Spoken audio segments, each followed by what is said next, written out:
Today's conference on agricultural education being held here at Dublin Castle is the first time in over 5 years that we've held such an event. Teagasc is responsible for the teaching of some 2,500 students in both agriculture and horticulture. About 2/3 of those students are what we would call engaged in further level education or in vocational education. And another third are involved in higher level education, where students can, after agricultural college, go on to take degree programs at institutes of technology. The real purpose of today's event is to establish the needs of agriculture and horticultural education to meet the challenges of the future. The first challenge that agricultural education faces right now, of course, is the challenge of meeting the demand that's out there. There's been phenomenal demand over the last 4 years for places in agricultural college. The demand for places has grown by about 80% in that period. That's partly related to the recession, particularly in the construction sector. But we'd like to think it's also reflective of the fact that agriculture is now seen as a worthwhile career for a young person. The difficulty we've had, of course, is that while this demand has been increasing, budgets have been very, very difficult. And there has been a moratorium on the recruitment of new staff to replace those that retire.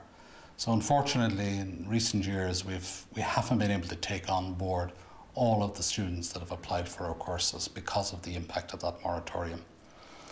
But the second big challenge, and it's discussed today by several speakers, is the challenge of coping with the ever complex demands been placed on students and been placed indeed on farmers as producers of food. The challenges are several. There's a challenge of always to be profitable, of course, but there are challenges in regard to climate change, in regard to food security, in regard to environment and issues of sustainability generally. So the agenda facing farmers of the future has got much more complex. And the conference today really is to try and point us forward in ways that will enable farmers to rise to those challenges. So we need to do a number of things. We need to look at the content of our courses. Are they fit for purpose? The traditional emphasis would have been on technical training. That's still going to be important. But for the modern farmer, he needs much more information, for example, on business methodologies, on finance, on planning investment for the future. Secondly, there has to be much greater emphasis on issues of environment and issues of sustainability. That's on the curriculum side. On the other side, we have to look at different ways of teaching. And particularly in agriculture, the practical aspect of the training is very, very important. And we've been looking, for example, at how we can use the discussion group model to enable farmer students to be more engaged in the practicalities of their program and to enable them to ally what they learn in the classroom with what will go on out on the farm. And that's certainly a new departure for us. So the speakers we've assembled today really are to enable us to see what kind of a future will be out there for farmers in the first instance, in terms of the policy pressures and the various pressures in terms of the nature of the changing industry.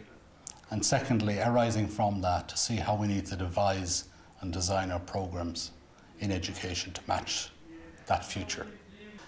The purpose then of today's event is first of all to establish the challenges that will face farmers into the future, and secondly, arising from those challenges and in terms of the environment, in terms of food security, in terms of climate change, and of course the imperative of profitability. Arising out of those challenges, what are the requirements of agricultural education to enable farmers to respond?